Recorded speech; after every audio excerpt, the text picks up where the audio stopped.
G'day everyone, and what a glorious winter's day it is to be fishing in the Broken Creek. Hey you! You're watching Robbie Fishing. Right, now this is Broken Creek, just downstream of Catamatite, downstream of the junction of the Boozy Creek and the Broken Creek. This is backed up by a bit of a weir on the Broken Creek, and it's very low. The water's normally up here. You can see this bit of a high water mark.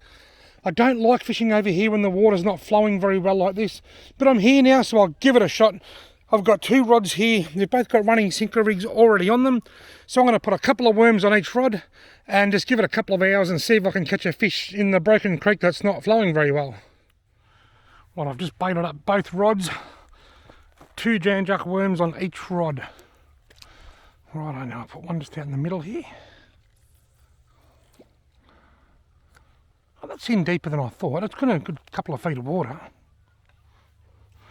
It's not so much the depth that's my concern. My concern's more around the fact that it's not flowing. Well, there is water flowing in through here, but not a lot. See, this creek is heavily regulated. In the irrigation season, which will probably start in another 6 or 8 weeks, they'll start letting a lot more water out, and this will rise about 2 feet, and it'll actually flow through here nicely, and that's when it seems to fish the best. When they stop the fresh flow and everything sort of slows right down, well, so does the fishing. Just had a big bite. It's still there. Still there. Here he goes. Got him. Oh, lost him. Oh, you beauty. That's a start. That's more than I was expecting. That was quite a nice bite. I've only been here 15 minutes. That's one more bite than I thought I was going to get. Oh, I hope it comes back. Please come back. You beauty. Please don't be the only bite that I get here today. I wasn't expecting to get any bites. That was, so happy. Even though I missed the fish, I'm just so happy that I had a bite when I wasn't expecting to get a bite. That's a great sign. These galahs have got a hole in the tree over here. I must have a nest in that hole.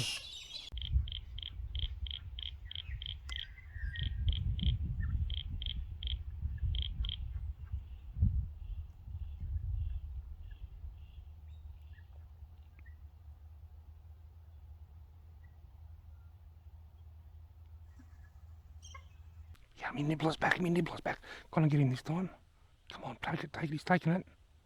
And got him! Oh yes! I have hooked up. Now watch me use the anti-reverse. This is quite a heavy fish, probably a big carp. A lot of people wonder why and how I use the anti-reverse. This is a heavy fish. This is a very heavy fish, and it definitely has the potential to snap my line. Now, a lot of people ask me about why I use the anti-reverse instead of the drag.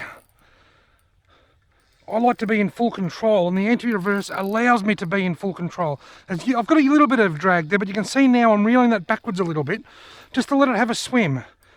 And then when I want to reel it forward, if it darts like that, I can quickly take up the slack. So by using the anti-reverse, I'm letting him go backwards now, just letting him tire out a little bit.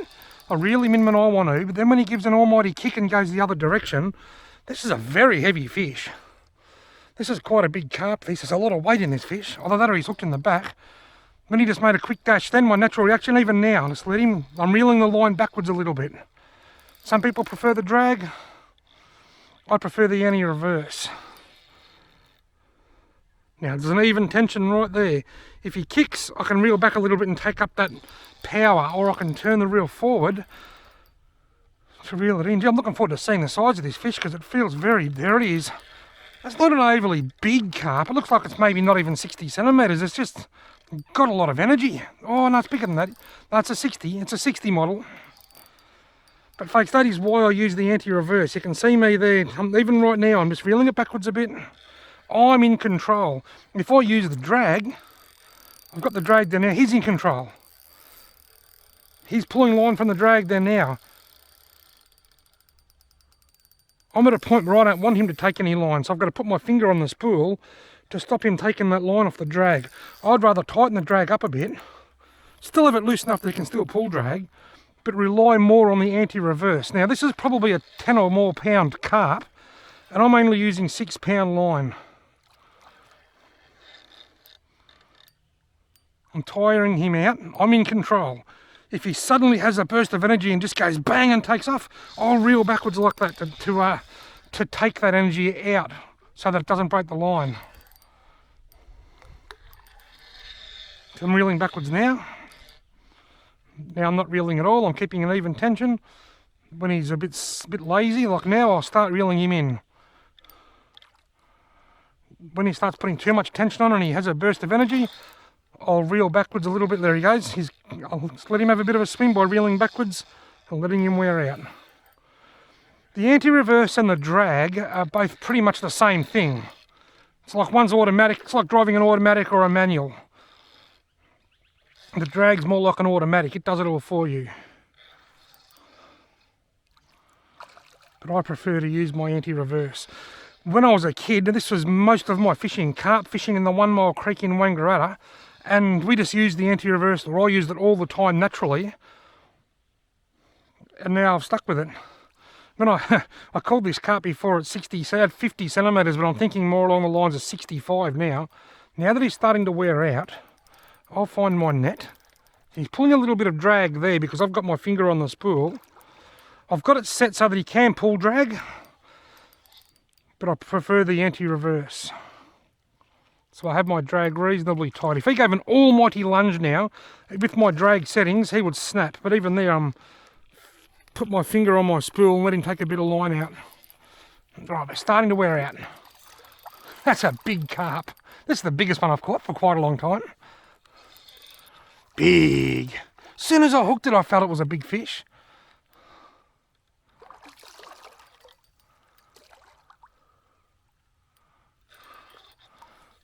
It's not just big, it's big and fat, it's very heavy. I might have scales in my bucket, I'm not sure, but there's a very big carp in my net. What a monster!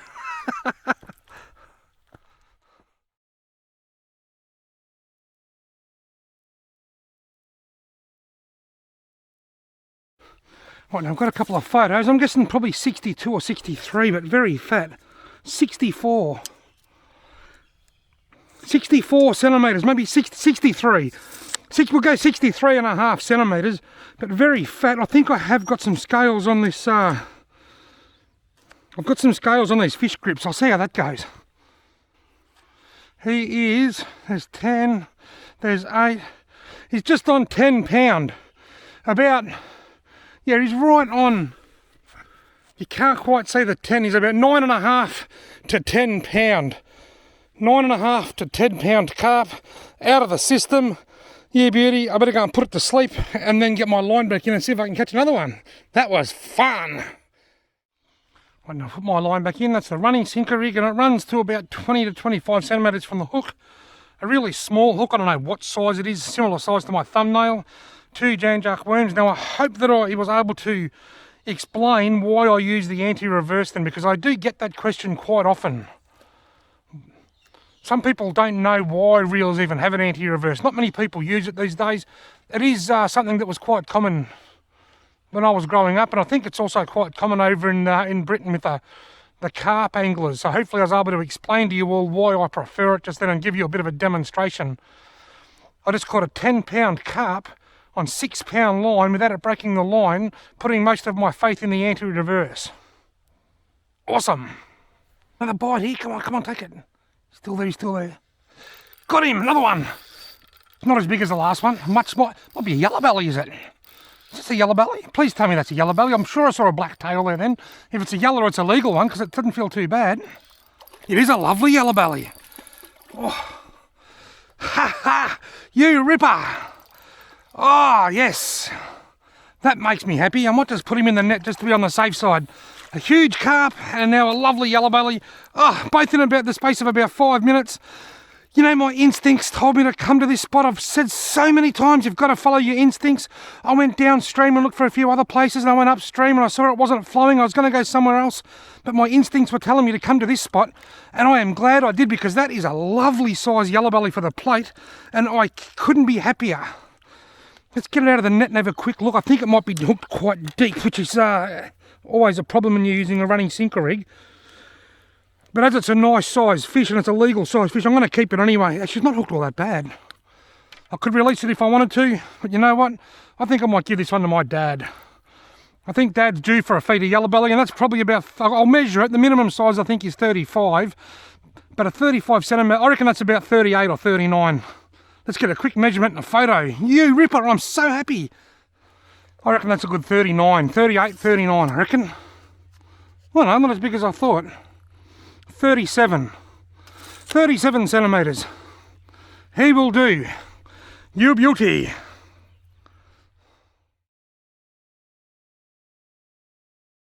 Change of plans, folks. I was going to keep it for my old man, but he's 37 centimetres. I reckon I'll just let him get that little bit bigger. See you later, yellowbelly.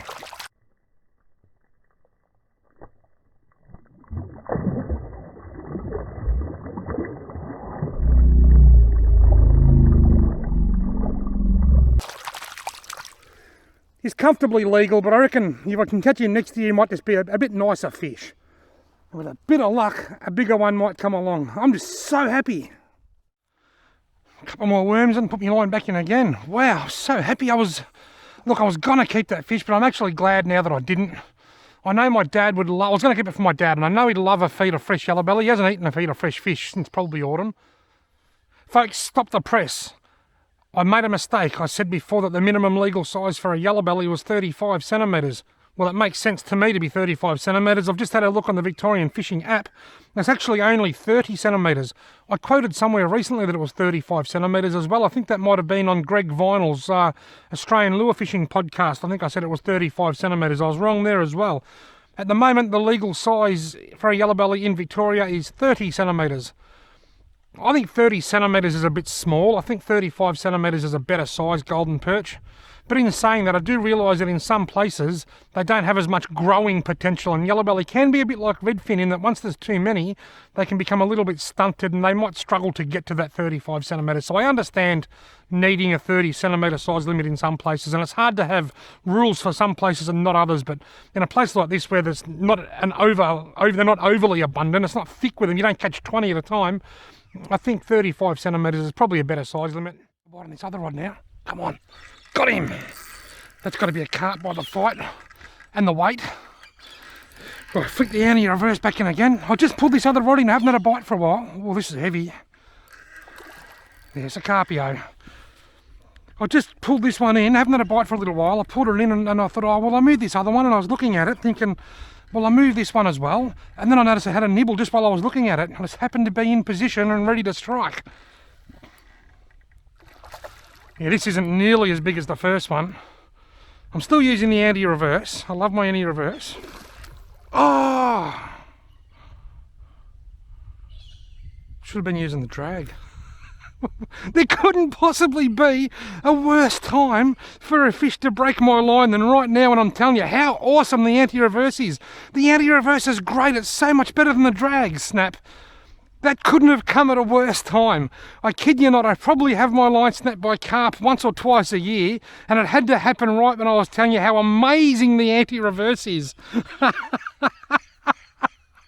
Well, despite that, I'm still a big fan of the anti-reverse. I reckon I might just back the drag off a little bit. I like to use the drag as well, but with more confidence in the anti-reverse.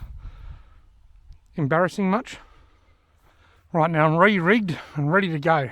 That's actually quite funny, isn't it? Right on cue, just telling you all how amazing the anti-reverse is and how I just much prefer to use it than snap.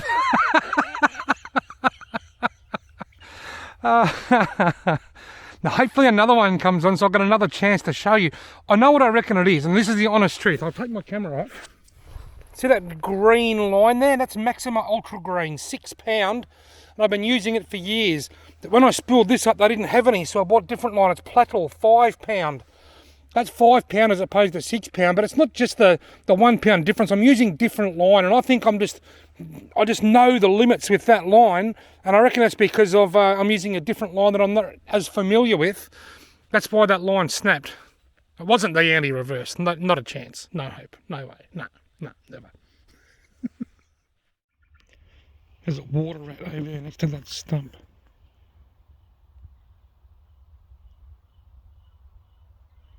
Somewhere.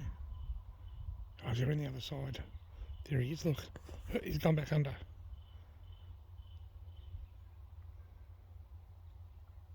There he is over that side. Looking for something to eat, I'm guessing. He's going to climb up on the stump.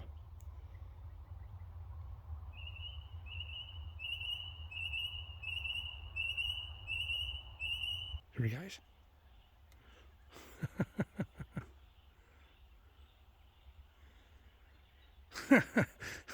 He's hidden behind that tree. He's come out on that stump. He's on that little stump. Right, go on.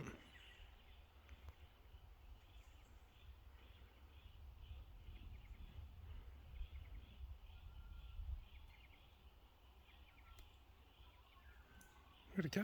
There he is.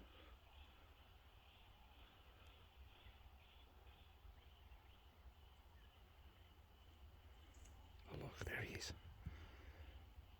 Getting some winter sunshine.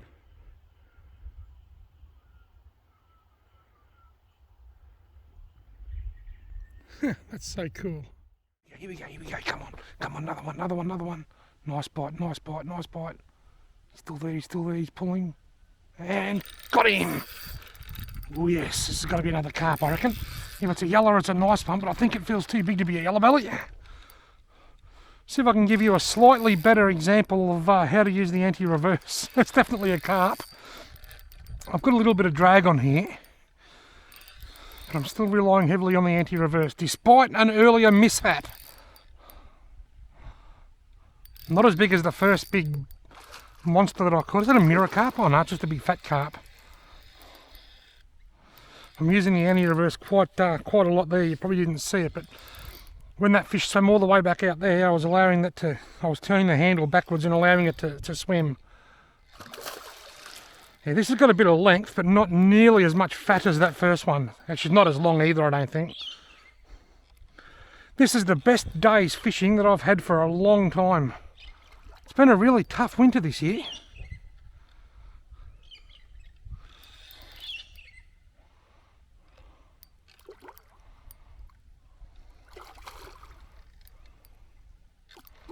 Just letting it play around a bit there. I don't like to rush these things. If you rush it, you so look at that, there's my finger on the reel there, just letting that fish swim backwards a bit, which is what I was doing before, but I think I just didn't quite give it enough. I think I gave it too much. I let it snap the line.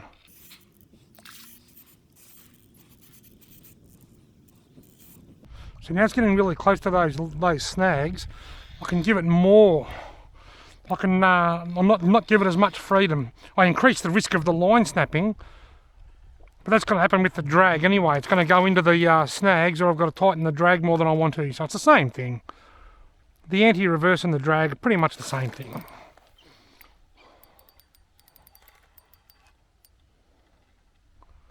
I'm getting down into the netting position. What was the one I got before? 63, wasn't it, or 62?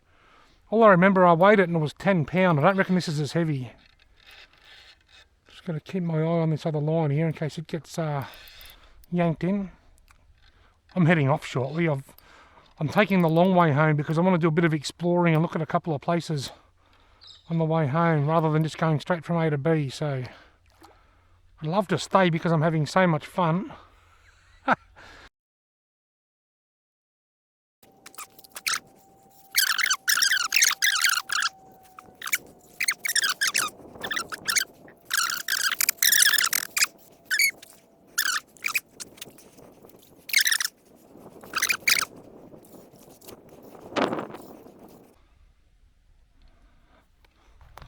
Getting closer now. Prepare the arena. Got it! Ugh. Dude, that's a big carp. Now, the other one was 62 or 63 centimetres and right on 10 pound. This one is, it's the same. Twins. 63 centimetres or a bit under. Identical size. The other one was just on 10 pound. Let's see what this one is. Ugh. I don't think it's going to be as heavy, this one. No, it's not either. This is 8 pound. The other one was 10 pound. This is 8 pound. I've got a 10 pounder and an 8 pounder. And the one that snapped my line was about not even half the size of either of these. Alright, I'll put it to sleep humanely as quickly as possible.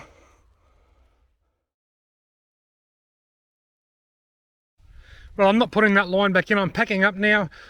Hopefully you've learnt today how to use the anti-reverse, why I prefer the anti-reverse, how effective the anti-reverse is, but also, very importantly, that the anti-reverse, just like the drag, isn't foolproof and it can come unstuck. Thank you all very much for watching. I hope you've enjoyed this video.